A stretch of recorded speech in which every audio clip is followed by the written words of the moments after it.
everyone, welcome to Chetan Bharat Learning and welcome to the weekly Polity Current Affairs series of CBL, जिसमें आज इस video में हम लोग करेंगे Current Affairs of Polity subject which are from 20th of August to 26th of August. Important articles जौन से इसमें पब्लिश किए गए थे डिफरेंट न्यूज़पेपर्स में, वो हम डिस्कस करेंगे कि भाई कैसे उन आर्टिकल्स को पढ़ना है, आपने क्या क्या चीज़ें उनसे आपने रिट्रीव करनी है, या फिर और कोई भी न्यूज़ है रिगार्डिंग दी पॉलिटी सब्जेक्ट, तो हम डिस्कस करेंगे कि भाई इसका बेसिक बैकग्राउंड क्या है, क्वेश्चन किस फॉर्म में आ सकते हैं, चाहे वो प्रीलिम्स हो चाहे वो मेंस हो। तो आपको दोनों ही पर्सपेक्टिव से चीज़ों को समझना है। तो आज जो हम टॉपिक्स करेंगे, the topics to be covered are, first है आपका collegium system for the appointment of the जजेस। ये काफ़ी न्यूज़ में रहा था क्योंकि अभी रिसेंटली ही कोलेजियम ने 9 जजेस के जो नेम्स हैं वो रिकमेंड किए हैं टू दी प्रेसिडेंट। तो उसकी पूरी प्रोसीजर क्या है, कैसे ये कोलेजियम वर्ड आया, क्या वो फर्स्ट जज केस, सेकंड जज केस या थर्ड जज केस था, और किस तरीके से इसका इवोल्यूशन हुआ है during the time.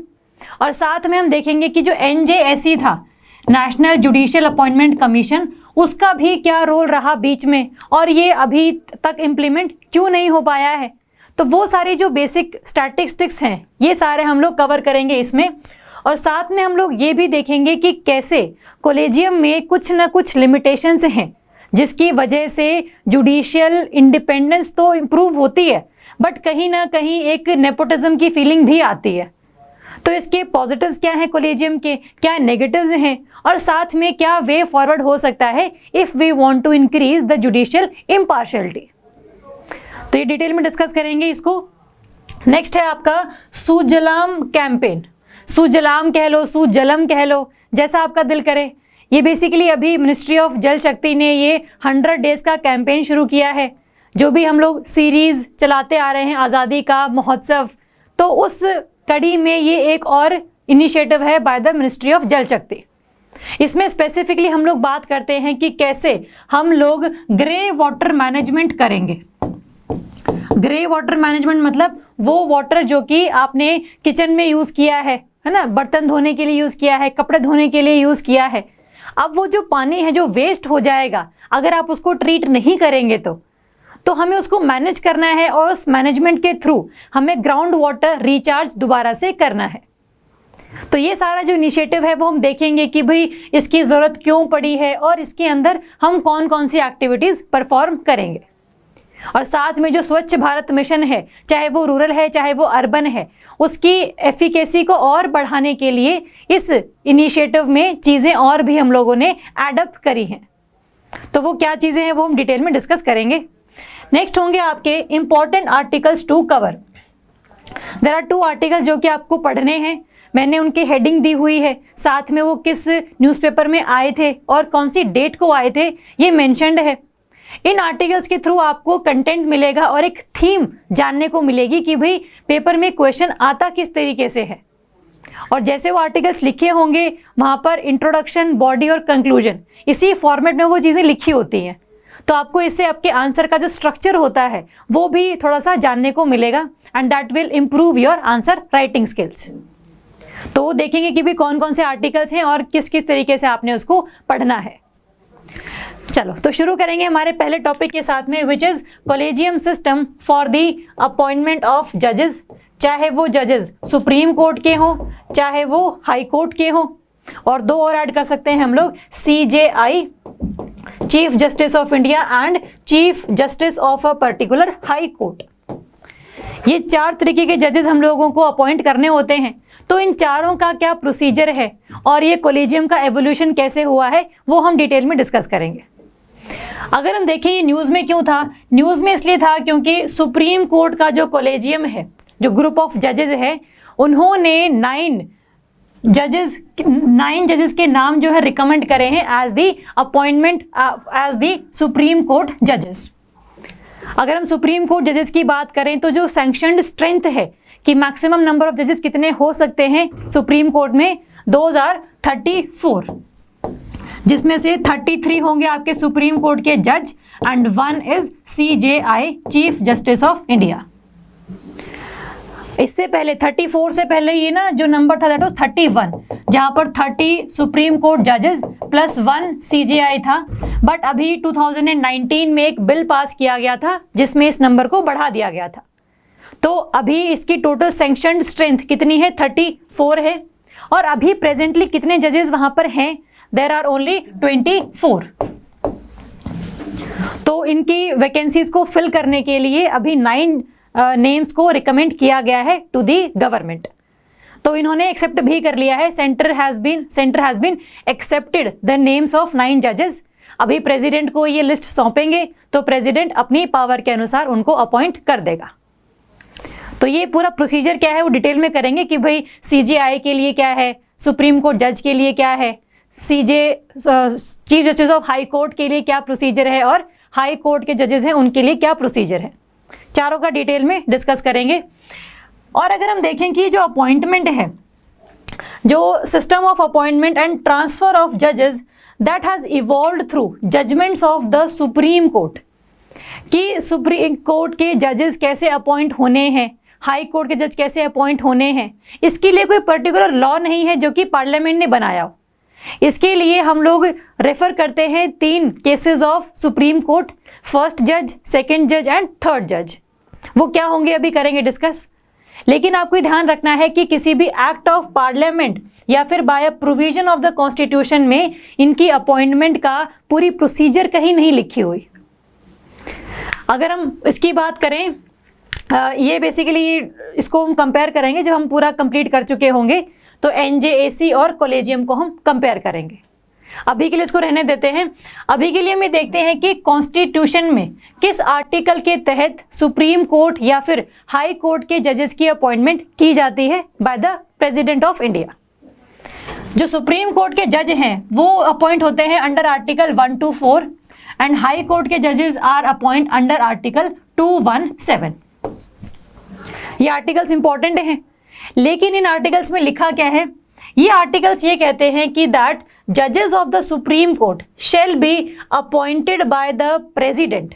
President appoint करेगा, ये अपने को क्लैरिटी है, in consultation with the chief justice of India and other जजेस of the Supreme Court and the High Court as the President of India may deem necessary.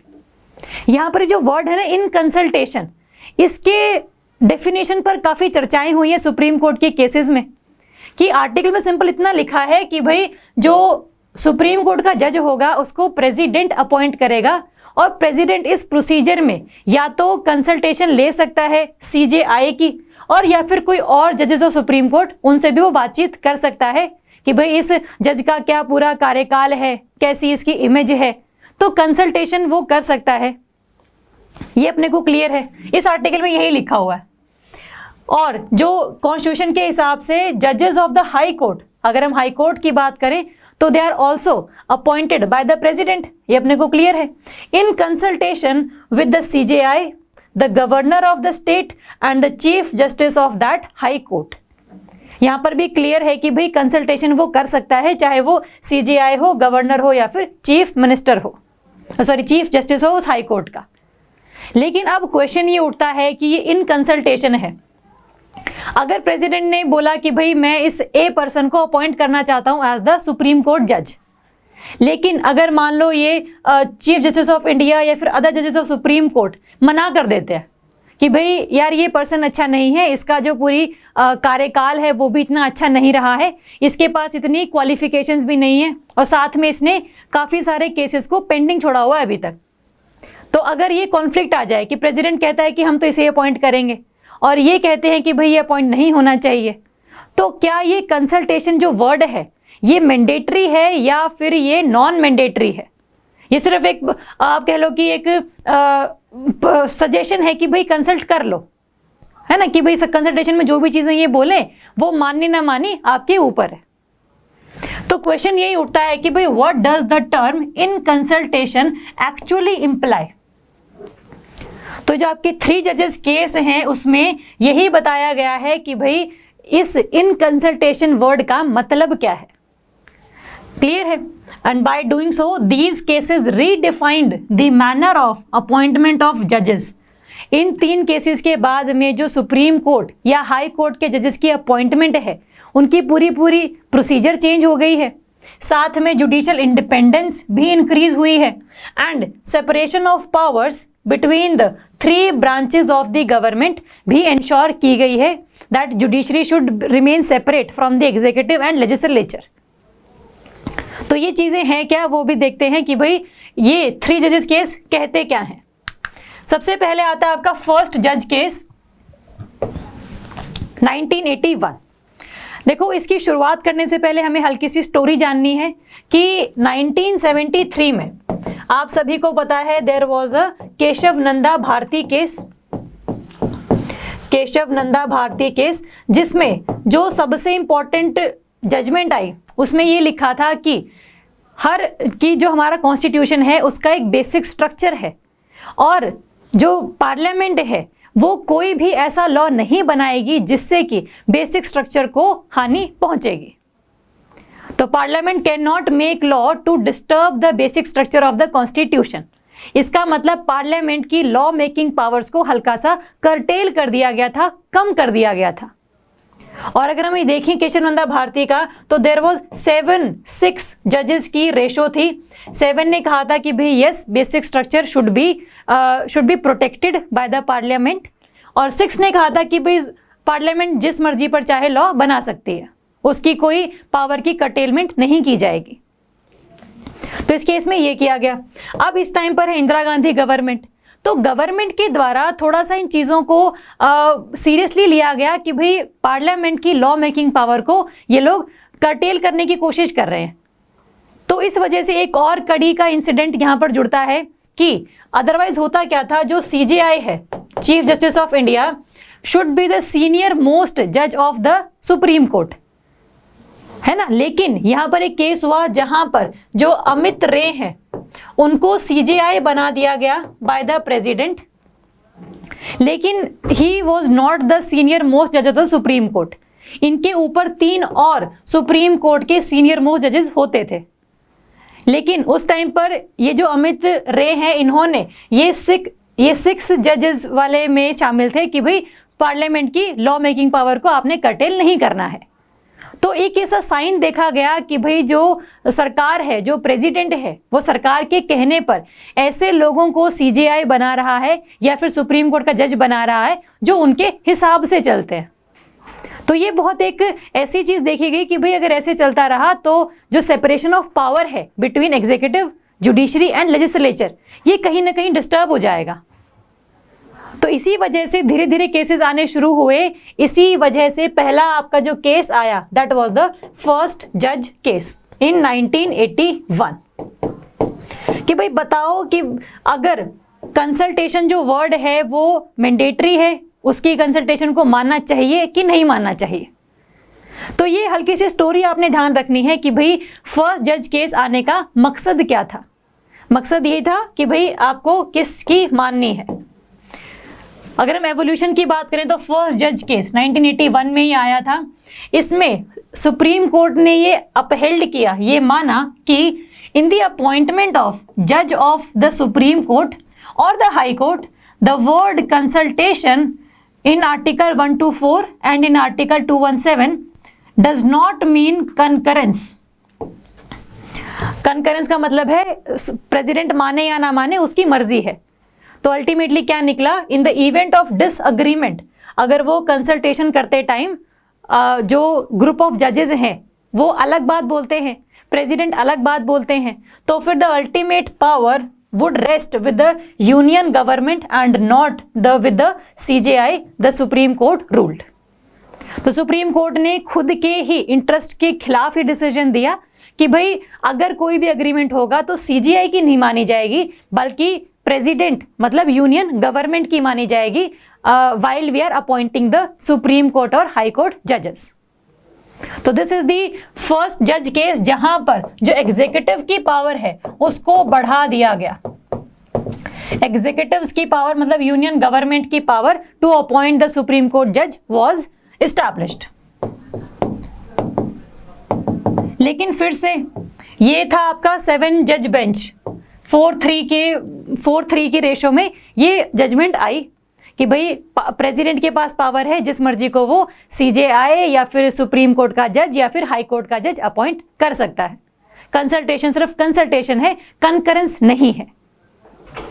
लेकिन फिर आता है आपका सेकेंड जज केस इन 1993 और पिटीशंस फाइल की गई कि भाई क्या एक्चुअली में ऐसा होगा कि भाई सिर्फ और सिर्फ गवर्नमेंट के हाथ में ही पावर होगी कि किसी भी पर्सन को वो सुप्रीम कोर्ट का जज बना सकें, हाई कोर्ट का जज बना सकें।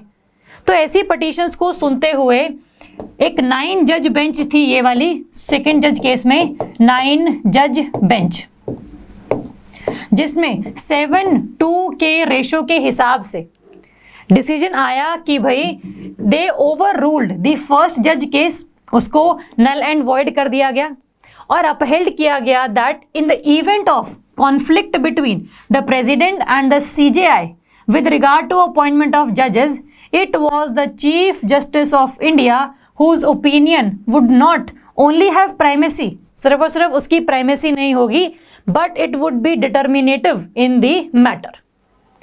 कॉन्फ्लिक्ट अगर हो गया तो सीजेआई की बात मानी जाएगी और सिर्फ उसी की ही बात मानी जाएगी। इसका मतलब अब जो पावर है वो किसके हाथ में है? जुडिशरी के हाथ में है, while appointing the different kind of जजेस।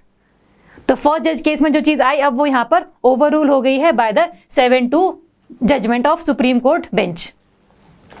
और साथ में ये इंपॉर्टेंट इसलिए भी है क्योंकि यहां पर इन्होंने बोला कि आप ये जो बोल रहे हो कि कंसल्टेशन इससे कर सकते हैं, सीजीआई से करेंगे और सुप्रीम कोर्ट के जज से करेंगे, मतलब क्या है इसका? कौन सुप्रीम कोर्ट के जज, क्या उनकी एज होगी, क्या वो सीनियर मोस्ट होंगे या नहीं होंगे, या फिर आपने सिंपल ऐसे ही कोई भी 2 जज चूज कर लिए? तो ये बताओ कि मतलब क्या है आपका, कंसल्टेशन से किसके साथ करनी है। तो इस केस में पहली बार आया कि भाई द वर्ड कोलेजियम वर्ड आया कि भाई while the court already made it clear that the CJI would have the final say, yes it would have the final say, and that the president's recommendation was non-binding, the court also expanded the appointment would be decided by the CJI and अगर supreme Court के जज को आपने appoint करना है तो consultation के time पर एक तो कौन होंगे? सीजीआई होंगे और 2 मोस्ट सीनियर जज after the CGI in the Supreme court. मतलब सीजेआई प्लस 2 जजेस का ये एक कोलेजियम बना दिया गया कि ये बेसिकली नामों को रिकमेंड करेंगे और ये प्रेसिडेंट उन्हीं नामों को ही आगे सुप्रीम कोर्ट के जज अपॉइंट कर देगा। और अगर आपने हाई कोर्ट का जज अपॉइंट करना है तो वहां पर आप सीजेआई एंड 2 सीनियर मोस्ट जजेस of the respective high court when it comes to appointing जजेस to the particular High court. यहां पर भी सीजेआई प्लस 2 सीनियर मोस्ट जज ऑफ हाई कोर्ट जहां पर उनको अपॉइंट करना है। तो सीजीआई वाले में सुप्रीम कोर्ट जज में सीजीआई प्लस 2 सीनियर मोस्ट जज ऑफ सुप्रीम कोर्ट और हाई कोर्ट के जजेस में सीजीआई प्लस 2 सीनियर मोस्ट जज ऑफ द हाई कोर्ट। ये डिफाइन किया गया कि भाई ये मतलब है कोलेजियम का, और कोलेजियम जिस नाम को रिकमेंड कर देगा प्रेसिडेंट उसको सिर्फ एक बार वापस भेज सकता है, और अगर दोबारा से वही नाम रिकमेंड कर दिए गए कोलेजियम के द्वारा तो फिर आपको उन पर्सन्स को जज अपॉइंट करना पड़ेगा। तो ये अपने को क्लैरिटी है। तो ये है सेकंड जज केस। और फिर लास्ट में आता है आपका थर्ड जज केस, जहां पर बेसिकली 1993 वाले सेकंड जज केस की जजमेंट्स को ही अपहेल्ड किया गया, बट हल्का सा चेंज किया गया कि अब जो कोलेजियम है वो सीजेआई प्लस 2 नहीं होगा in the case of Supreme court जजेस की अपॉइंटमेंट, बल्कि it would be CJI plus 4 senior most जजेस of the Supreme Court after the CJI.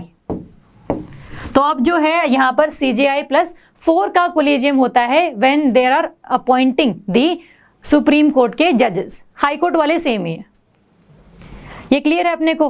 तो ये 3 केसेस में किस किस तरीके से एवोल्यूशन हुआ। फर्स्ट जज केस में the primacy was given to the President और यूनियन गवर्नमेंट। सेकेंड जज केस में powers were in the hands of CJI, और कोलेजियम को पहली बार लेकर आया गया कि सिर्फ सीजेआई नहीं बल्कि और जजेस की कंसल्टेशन भी मैंडेटरी होगी ऑन दी प्रेसिडेंट। और थर्ड जज केस में हल्का सा बस एक्सपैंड कर दिया गया कोलेजियम को, CGI+2 की जगह CGI+4 सीनियर मोस्ट जजेस आ गए। तो ये अपने को 3 केसेस क्लियर हैं।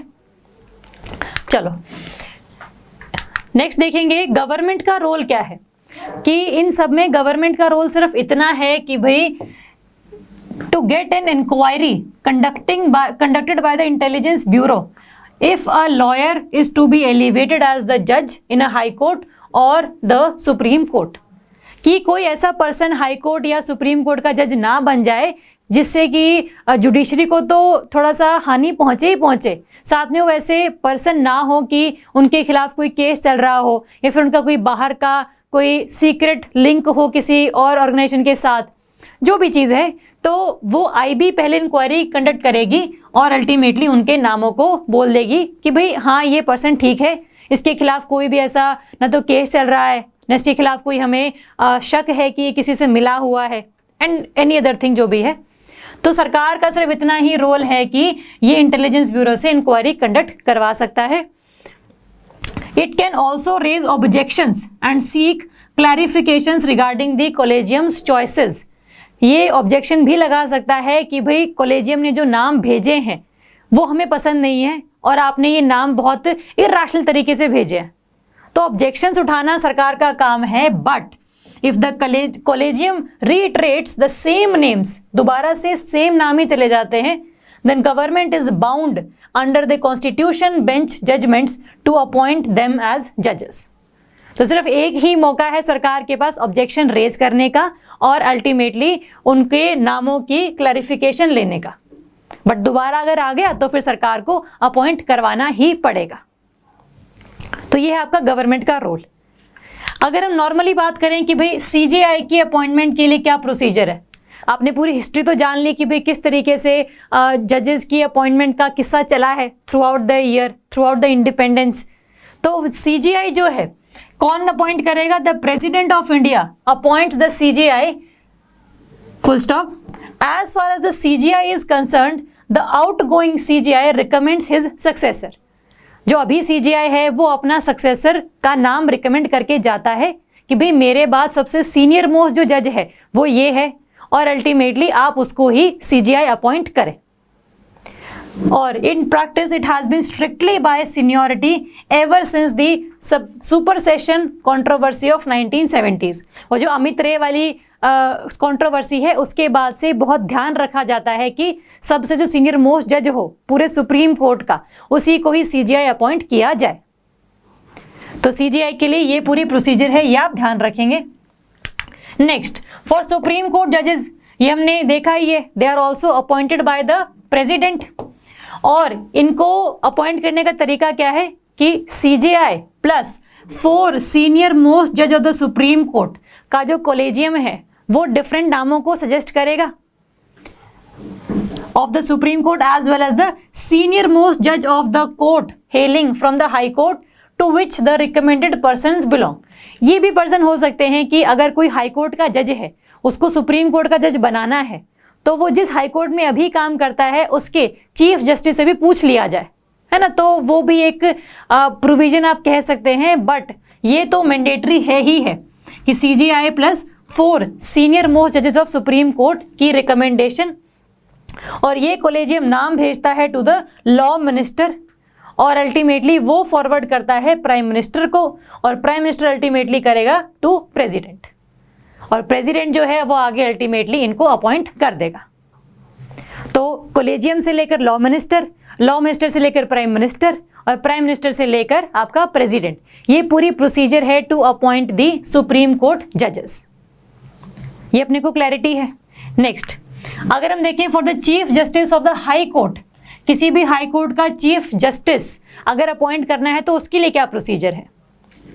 सेम अगेन कि भाई अगर Chief justice of High Court बनाना है तो फिर एक कॉलेजियम होगा जिसमें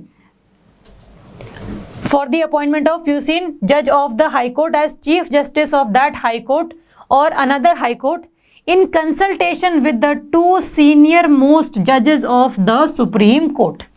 CGI+2 सीनियर मोस्ट जजेस ऑफ द सुप्रीम कोर्ट। ये जो है बेसिकली इस कोलेजियम को हम मानते हैं, और ये कोलेजियम अल्टीमेटली क्या करेगा, ये चीफ जस्टिस ऑफ इंडिया का प्रपोजल जाएगा to the Union Minister of Law, Justice and Company Affairs को, और फिर दोबारा वही to the Prime Minister and ultimately to the president.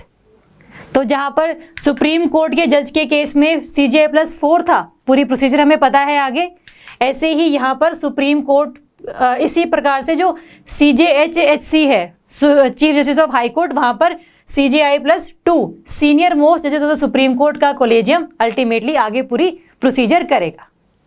Same इस तरीके से। और कई बार ये भी होता है कि भाई जब इन्होंने पूरी की पूरी रिकमेंडेशंस ले ली हैं, पूरा CJI+2 कोलेजियम के बंदों के बाद, The Union Minister of Law, Justice and Company Affairs would obtain the views of the concerned state government। कि लॉ मिनिस्टर के ऊपर है कि भाई क्या वो उस स्टेट गवर्नमेंट से भी कंसल्ट करना चाहते हैं कि भाई क्या आपके स्टेट में हम लोग इस पर्सन को चीफ जस्टिस बना दे कि नहीं बना दे। And ultimately after receipt of the views of State Government, Union Minister of Law, Justice and Company Affairs will submit the proposal to the Prime Minister and then again to the President for the selection। हल्का सा बस इसमें यही है कि भाई state में जब हम चीफ जस्टिस अपॉइंट करेंगे तो फिर हम उस स्टेट गवर्नमेंट से भी हल्का सा कंसल्ट कर लेंगे, बट ये नहीं है कि स्टेट गवर्नमेंट ने अगर मना कर दिया तो फिर आप उसको रहने देंगे। आप एक बार ही वापस भेज सकते हैं, दोबारा अगर वही नाम CJI+2 सीनियर मोस्ट जजेस ने भेज दिए नाम तो फिर आपको वो अपॉइंट करने ही पड़ेंगे। तो ये सभी केस में वैलिड है। एंड नेक्स्ट आपका लास्ट आता है फॉर द अपॉइंटमेंट ऑफ जजेस ऑफ द हाई कोर्ट। पहला था आपका chief justice of the High court, अब हम बात कर रहे हैं जजेस ऑफ द हाई कोर्ट।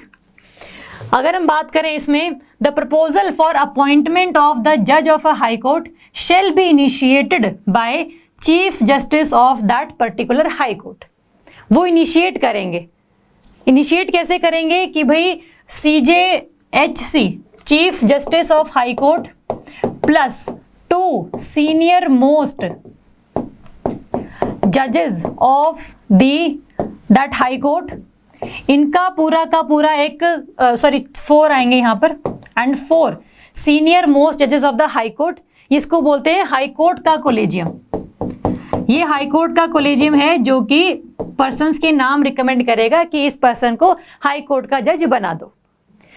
इनकी जो पूरा कंप्लीट मटेरियल है हाई कोर्ट कोलेजियम का, with the assent of the governor, उस स्टेट के गवर्नर से भी पूछना पड़ेगा, shall be forwarded to the chief justice of India for his advice. High Court का कोलेजियम और गवर्नर के अप्रूवल के बाद वो पूरी की पूरी फाइल जाएगी CJI के पास। वो CJI की एडवाइस भी लेनी पड़ेगी, और तब जो CJI है वो अपने 2 जजेस, वो जो कि सीनियर मोस्ट हैं, उनके ओपिनियन के साथ में वो पूरी की पूरी फाइल कहाँ भेज देंगे, Union Minister of Law, and then will forward to the president.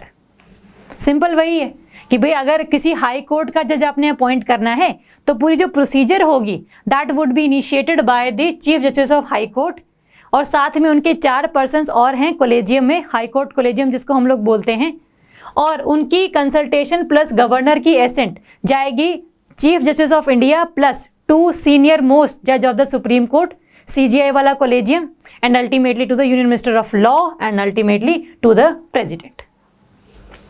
ये हल्का सा आपको लग सकता है कि कंफ्यूजिंग है, बट एक बार सोचेंगे ना बैठ के कि भाई हाँ ये प्रोसीजर है, ये पूरा का पूरा एक प्रोविजन है फॉर दी अपॉइंटमेंट, आपको चीज़ें क्लियर हो जाएंगी। हल्का सा एक बार खुद अपने हाथों से लिखकर देखना कि CJI के लिए क्या है, सुप्रीम कोर्ट के जज के लिए क्या है, और chief justice of High court के लिए क्या प्रोसीजर है, और अल्टीमेटली हाई कोर्ट के जो जजेस हैं उनके लिए क्या प्रोसीजर है। पेपर में कोई क्वेश्चन आ सकता है देखो इस पर, क्योंकि बहुत ज़्यादा चीज़ें इसमें चलती रहती हैं। जुडिशरी पर हमेशा क्वेश्चन आता ही आता है कि कैसे अपॉइंट करते हैं, कैसे रिमूव करते हैं, क्या कोलेजियम है, क्या NJAC था, है ना। तो हल्का सा आपको थोड़ा सा ये जो पूरे प्रोविजंस हैं ये आपको ध्यान रखने हैं। आई थिंक ये क्लियर हो गया है कि भाई चारों टाइप्स ऑफ जजेस कैसे अपॉइंट होते हैं। चलो नेक्स्ट करेंगे criticism of the collegium system, कि ऐसा क्या है कि कोलेजियम सिस्टम को नहीं होना चाहिए था, या फिर हम लोगों ने पूरे टाइम में क्या क्या चीज़ें देखी कि कोलेजियम सिस्टम किस तरीके से अच्छा काम नहीं कर रहा है। फर्स्ट है आपका opaqueness and a lack of transparency.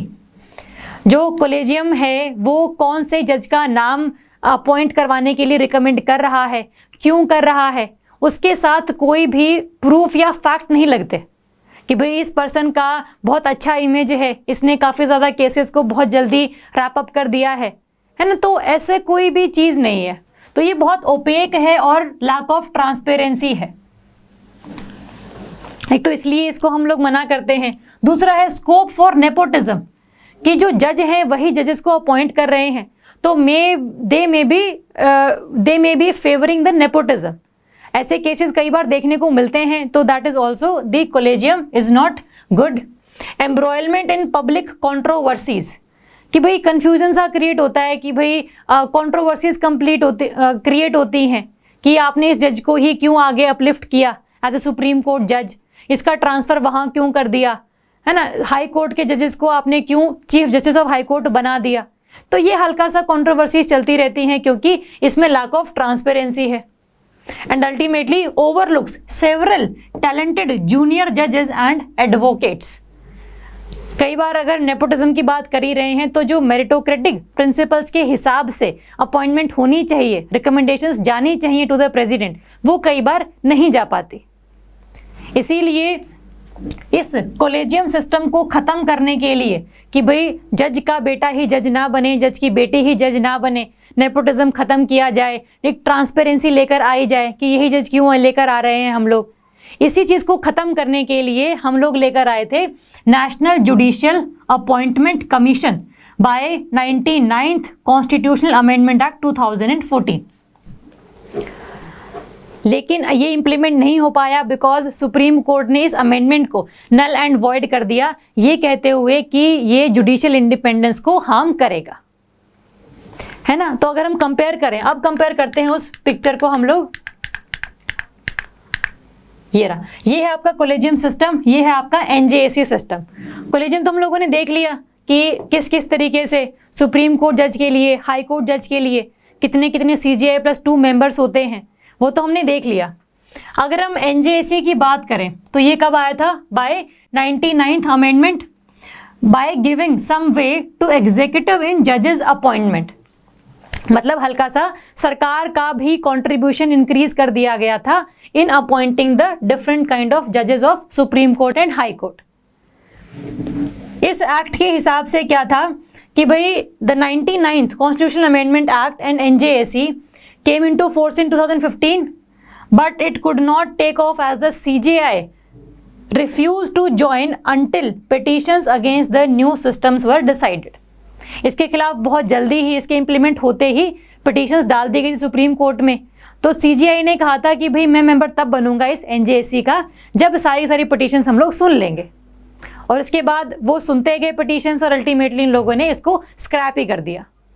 और अगर हम एनजेएसी की बात करें तो इसमें कॉम्पोजिशन क्या क्या थी, कौन कौन इसका मेंबर था इस कमीशन का। इसमें था एक तो CJI, साथ में 2 सीनियर मोस्ट सुप्रीम कोर्ट जजेस, union law minister and 2 eminent persons. तो 1 2 3 4 5 6 पर्सन का ये कमीशन था, जिसमें 2 एमिनेंट पर्सन्स हैं कि भाई जिनको काफ़ी ज़्यादा जानकारी है जुडिशरी की टर्म्स में, और साथ में CJI भी है और यूनियन लॉ मिनिस्टर भी है। इसका मतलब सरकार का भी कंट्रीब्यूशन इसमें देखा गया है वाइल अपॉइंटिंग द जजेस। लेकिन फिर सुप्रीम कोर्ट ने इसी बेसिस पर इसको स्क्रैप कर दिया कि भाई अगर जो सरकार है इसकी पावर्स बढ़ा दी गई टू अपॉइंट द जजेस, तो फिर अल्टीमेटली ये अपने पर्सन्स को लगाएंगे, और जब कभी सरकार के खिलाफ कोई केस आएगा तो वो जजेस सरकार के खिलाफ कोई भी डिसीजन नहीं देंगे। इससे जो जुडिशियल इंडिपेंडेंस है, जुडिशियल इम्पार्शियलिटी है, इसको कहीं ना कहीं हानि पहुंचेगी ज़रूर। तो ये सारे तर्क देते हुए एनजेएसी को ख़त्म कर दिया गया था। और जैसे अभी हम बात करते हैं कि CJI+4, CJI+2 मेंबर्स का कोलेजियम वगैरह है, इसमें भी अगर एनजेएसी में 2 पर्सन्स मना कर देते हैं, 6 में से 2 पर्सन मना कर देते हैं, तो अल्टीमेटली उस नाम को भी स्क्रैप कर दिया जाता है कि भाई हाँ, इसको हम रिकमेंडेशंस के तौर पे नहीं भेजेंगे। ये अपने को क्लियर है। चलो, जो CGI+4 वाले केस में क्या होता है, अगर CGI+3 हाँ कर देते हैं तो ही वो रिकमेंडेशन के लिए जाता है प्रेसिडेंट के पास।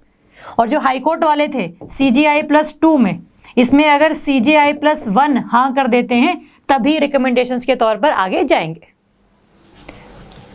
तो कोलेजियम सिस्टम क्या था, एनजे सिस्टम क्या था, क्यों इसको स्क्रैप कर दिया गया, सुप्रीम कोर्ट ने क्या बोला, ये सब चीज़ें जो हैं हमें थोड़ी सी क्लैरिटी के साथ पढ़नी है।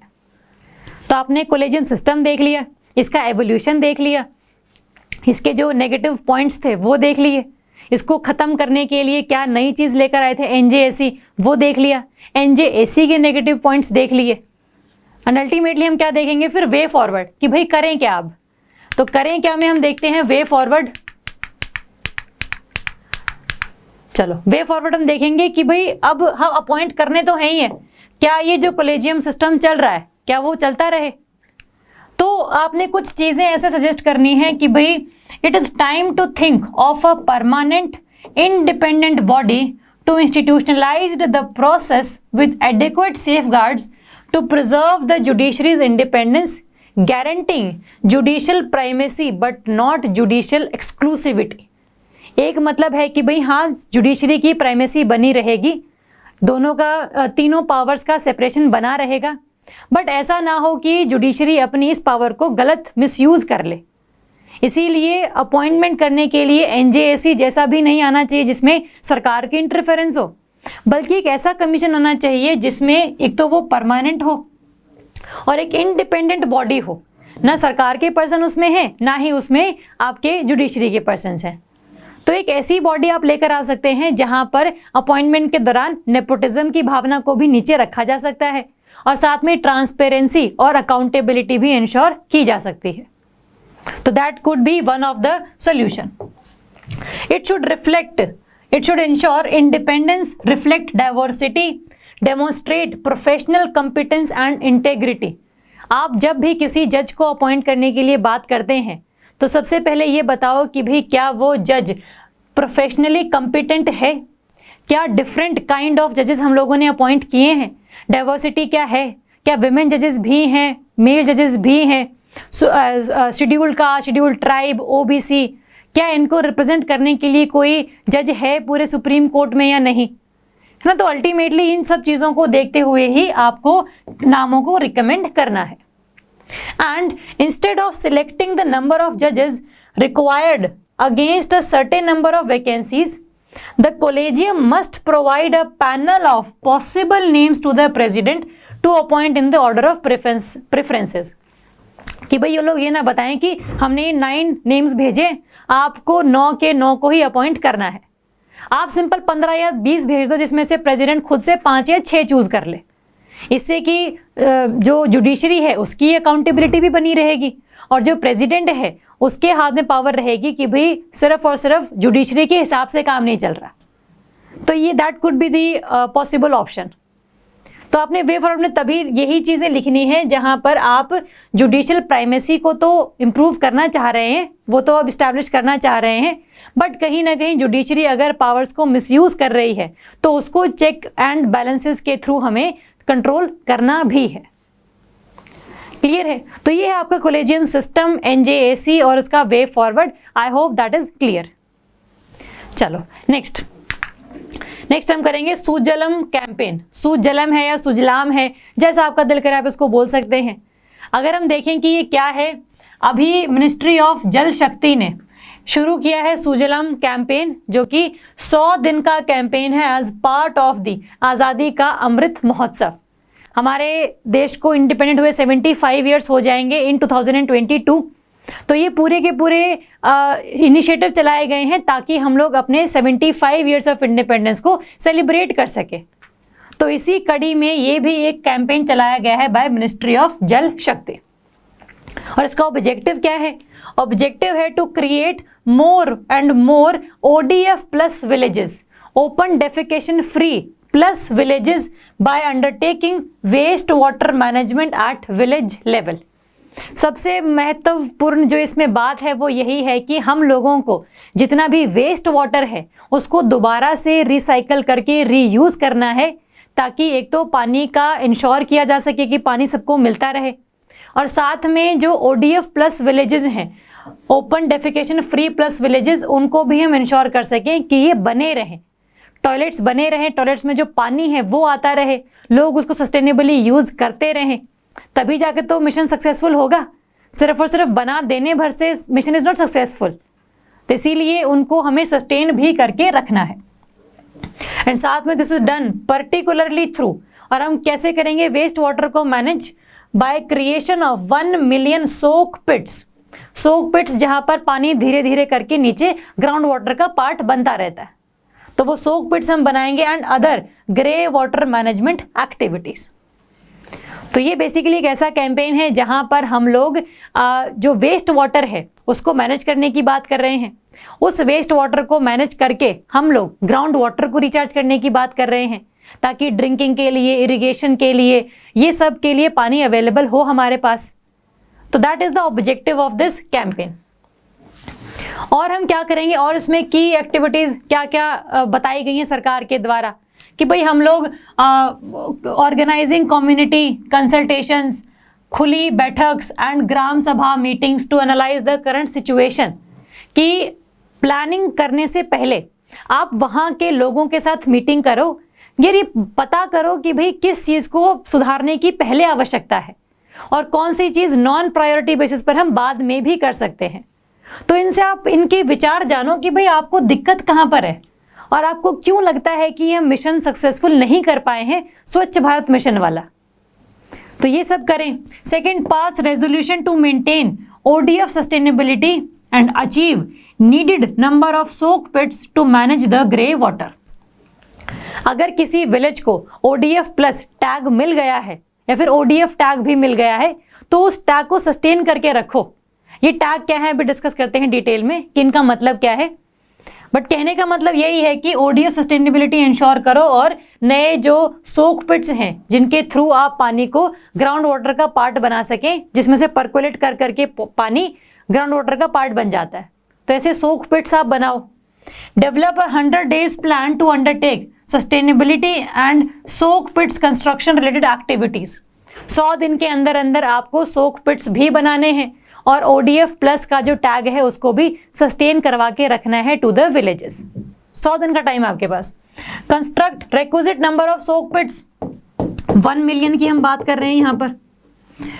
Retrofit toilets where needed through IEC and community mobilisation, मतलब जहां पर टॉयलेट्स पहले से बने हुए हैं लेकिन उनका यूज नहीं हो रहा है because of lack of water availability, ऐसे टॉयलेट्स को आप दोबारा से चालू करवाओ, पानी वहां पर पहुंचाओ, और ये सब में आप कम्युनिटी की जो हेल्प है, कम्युनिटी की जो पार्टिसिपेशन है उसको भी इंश्योर करो, क्योंकि सिर्फ और सिर्फ गवर्नमेंट का काम नहीं है चीज़ों को इंश्योर करवाना, कुछ ना कुछ पार्टिसिपेशन आपको कम्युनिटी की तरफ से भी चाहिए होगी। And ensure all newly emerging households in the village have access to toilets. Every household should have access to the toilets, ताकि जो ODF है, ओपन डेफिकेशन फ्री विलेजेस बने रहें, और जो नहीं है उसको भी हम लोग इंश्योर करें कि ये टैग उनको मिल जाए। तो ये की एक्टिविटीज हल्की सी आप ध्यान रखेंगे कि भाई किस तरीके से सोक पिट्स बनाने हैं, ग्रे वाटर को मैनेज करना है, ये सब चीज़ें देखेंगे। अगर हम ग्रे वाटर मैनेजमेंट की बात करें तो क्वेश्चन ये उठता है कि भाई ये होता क्या है। बोल तो रहे हैं बार बार ग्रे वाटर, बट कहना क्या चाहते हैं। तो ग्रे वाटर बेसिकली वो पानी है जो कि एक वेस्ट वाटर है फ्रॉम, फॉर्म नहीं है ये, from kitchen, bathroom, cloth wash and vessel wash, है ना। तो ये नहाते टाइम जो पानी वेस्ट हो गया है, कपड़े धोते टाइम जो पानी वेस्ट हो गया है, बर्तन धोते टाइम जो पानी अब चला गया है, उस पानी को हम बोलते हैं ग्रे वाटर। और अगर आप उस पानी को मैनेज कर सके, उसको ट्रीट कर सके, उसको फ्रेश वाटर बना सके, तो कितना ज़्यादा हम लोग पानी की इंश्योर कर सकते हैं अवेलेबिलिटी। अदरवाइज वो पानी कहाँ चला गया, सारा का सारा सीवेज में चला गया। सीवेज से अल्टीमेटली कहाँ जाएगा, रिवर्स में जाएगा, लेक्स में जाएगा, जिससे कि वो पोल्यूशन कॉज करेगा। तो इससे अच्छा ये है कि ऐसे पानी को आप घरों में ही मैनेज कर लो या फिर विलेज लेवल पर मैनेज कर लो, ताकि पोल्यूशन भी कम हो जाए और साथ में और ज़्यादा पानी भी हम लोग इंश्योर करवा सकें। तो ये सब चीज़ें हैं। इसके 3 प्रिंसिपल्स हैं, reduce, reuse and recharge. Reduce का मतलब है कि आप पानी को थोड़ा अच्छे ढंग से यूज करो, कम से कम पानी वेस्ट करो। पहली बात तो यही है। वेस्ट वाटर को हम लोग मैनेज कर रहे हैं कि नहीं कर रहे हैं वो दूसरी बात है, बट आप वेस्ट वाटर करो ही मत ना, ज़्यादा आराम से यूज करो, जुडिशियसली यूज करो। तो reduce is the first component. Second, reuse, कि भाई अगर आपने ठीक है पानी वेस्ट कर भी दिया, थोड़ा बहुत कर भी दिया है, तो हम लोगों को उसको रीयूज करना है। चाहे हम लोग उसको किचन गार्डन में डाल सकते हैं, व्हीकल वॉशिंग में यूज कर सकते हैं, टॉयलेट फ्लशिंग में यूज कर सकते हैं, है ना, या फिर हम कोई ट्रीटमेंट प्लांट लगा सकते हैं विलेज लेवल पर, जहाँ पर सारा वेस्ट वाटर को हम लोग ट्रीट करेंगे before flowing to the rivers और लेक्स, वो हम कर सकते हैं। And last is the recharge, जहाँ पर हम लोग recharge of ground water with the grey water by adopting technologies such as soakage pit, leach pit etcetera. वो जो हमने बोला कि सोकेज पिट जो एक पूरा गड्ढा टाइप सा होता है, वहां पर आपने वो पानी डाल दिया और अल्टीमेटली वो धीरे धीरे करके ग्राउंड वाटर का पार्ट बन गया। तो इस तरीके की हम लोग चीजें कर सकते हैं। These are the 3 components of grey water management. तो ये आपको हल्का ध्यान रखना है कि भाई सुजलम जो कैंपेन है वो स्पेशली ग्रे वाटर को मैनेज करने के लिए कैंपेन चलाया गया है। ये अपने को क्लियर है। और जो सिग्निफिकेंस है, सिग्निफिकेंस क्या होगी इसकी अगर ये कैंपेन बढ़िया चल पड़ा तो? सिग्निफिकेंस यही है कि भाई जो डिस्पोजल ऑफ वेस्ट वाटर है, इससे होता क्या है, clogging of water bodies in the villages और on the outskirts of the villages remain one of the major problems. कि भाई आपने नॉर्मली देखा होगा कि काफ़ी जगहों पर इंडिया में ओपन ड्रेनेज है, खुली नालियां हैं, तो जब आप बहुत ज़्यादा पानी वेस्ट वाटर बना देते हैं, बहुत ज़्यादा वेस्ट कर देते हैं, तो फिर नालियां भर जाती हैं, है ना। हल्की सी अगर बारिश हो तो नालियों का पानी सड़कों पर आ जाता है, तो अल्टीमेटली उससे होता क्या है, डिजीज़ कॉज होती हैं डिफरेंट काइंड्स की, है ना। इन्फेक्शंस स्किन वाले जनरेट होते हैं जो लोग वहाँ पर रहते हैं। तो ऐसी चीज़ों को आप रोक सकते हैं if you treat the waste water. और अल्टीमेटली अगर वो पानी रिवर्स में भी जा रहा है तो उससे वहाँ पर भी क्या हो रहा है, उस वाटर को भी वो क्लॉग कर देते हैं, मतलब रोक देते हैं एक तरीके से, कि डिफरेंट काइंड ऑफ पानी है, जिससे कि एक तो पानी का जो फ्रेश वाटर का लेवल है वही कम हो गया। पहले जो पानी रिवर का ड्रिंकिंग के लिए यूज़ किया जाता था, अब वो नहाने लायक भी नहीं है। तो ये सब चीज़ें क्या है, जहाँ पर हम लोग घरों से निकले हुए वेस्ट वाटर को मैनेज नहीं कर पा रहे हैं ढंग से। तो ये हमें ध्यान रखना है। And the campaign will not only build desired infrastructure, that is soak pit for the management of grey water in villages, but will also aid in sustainable management of water bodies। वही जो pollution की हमने बात करी कि infrastructure तो हम बना ही रहे हैं, साथ साथ इसमें ग्राउंड वाटर को रिचार्ज करने के लिए, और साथ में जो रिवर का वाटर है वो भी अब लेस पोल्यूटेड होगा। And last, the campaign would boost the momentum of स्वच्छ भारत मिशन ग्रामीण phase 2 activities through community participation. क्योंकि जो स्वच्छ भारत मिशन था उसका सबसे पहला ऑब्जेक्टिव ही ये था कि हम लोगों को टॉयलेट्स बनाने हैं, लेकिन टॉयलेट्स को बनाकर उनको यूज़ करना, सस्टेनेबल यूज़ करना, सभी के द्वारा यूज़ करना शुड बी द पैरामीटर। और इसीलिए हम लोगों को ज़्यादा पानी की अवेलेबिलिटी भी इंश्योर करवानी है, जो कि हम कैसे करवाएंगे, by treating the waste water and reusing that waste water into the toilets. तो ये हम देख सकते हैं कि भाई हाँ, ये एक अच्छा कैंपेन है, इसकी पॉजिटिव चीज़ें ये हैं, सिग्निफिकेंस इसकी ये है। तो ये अपने को क्लियर है। अगर हम ODF की बात करें तो हम जो बार बार कह रहे हैं कि ODF टैग को सस्टेन करना है, ODF प्लस टैग को सस्टेन करना है, तो इनका मतलब क्या है, कहना क्या चाह रहे हैं आप? तो जो ODF टैग है उसका मतलब है open defecation free. A city और ward is notified as ODF if at any point of the day, किसी भी टाइम पर दिन के, not a single person is found defecating in the open, then only that city or ward or village would be the open defecation free, और उसको ये tag दिया जाएगा by the government। ये जो टैग था 2016 में इसको इशू करवाया गया था, लेकिन फिर हमें पता लगा कि भाई that is not sufficient, इसीलिए हम लोग ODF प्लस और ODF प्लस प्लस टैग को भी लेकर आए इन अगस्त 2018। अगर हम बात करें ODF प्लस का क्या मतलब है, ODF प्लस है जहां पर a city or ward could be declared as ODF plus if at any point of the day not a single person is found defecating and urinating in the open, and all community and public toilets are functional and well maintained. तो वहां पर सिर्फ defecation का था, यहाँ पर defecation plus urination दोनों का है, और जो कम्युनिटी के टॉयलेट्स हैं वो भी लोग यूज कर रहे हैं और वो मेंटेन्ड है, पानी भी है उनमें, सफाई भी है, सब कुछ है उनमें। द पूरा का पूरा city then known be ODF plus city. और जो ODF प्लस प्लस है इसका भी तो कुछ मीनिंग होगा। ODF प्लस प्लस कहता है इट एड्स द कंडीशन, ये तो है ही है, ODF प्लस तो पहले होना ही चाहिए, बट डबल प्लस कब आएगा, जब ये कंडीशन भी सेटिस्फाई हो जाएगी। कौन सी condition? That faecal sludge septage and sewage is safely managed and treated. हम इसको दोबारा से ट्रीट कर रहे हैं, जो पूरा का पूरा पानी हम लोग सीवेज के थ्रू रिवर्स में भेज रहे हैं वो उसको ट्रीटमेंट के बाद भेज रहे हैं ताकि रिवर्स में पोल्यूशन कम हो। विद नो डिस्चार्जिंग और dumping of untreated faecal sludge and sewage in the drains, water bodies और ओपन एरियाज। तो पूरा का पूरा जो फीकल स्लज है उसको आप ट्रीट करेंगे पहले, और सिर्फ उस पानी को ट्रीटमेंट के बाद ही ओपन एरियाज में या फिर सीवेज में या फिर वाटर बॉडीज में, रिवर या लेक्स, वहां पर रिलीज करवाएंगे। ये अपने को क्लियर है। तो यहाँ पर सिर्फ और सिर्फ टॉयलेट्स को यूज करने का काम था, और यहाँ पर आपका उस स्लज को भी ट्रीट करने का काम है। तो ODF प्लस तीनों में क्या डिफरेंस है, क्या सिमिलैरिटीज हैं, ये अपने को क्लियर होना चाहिए।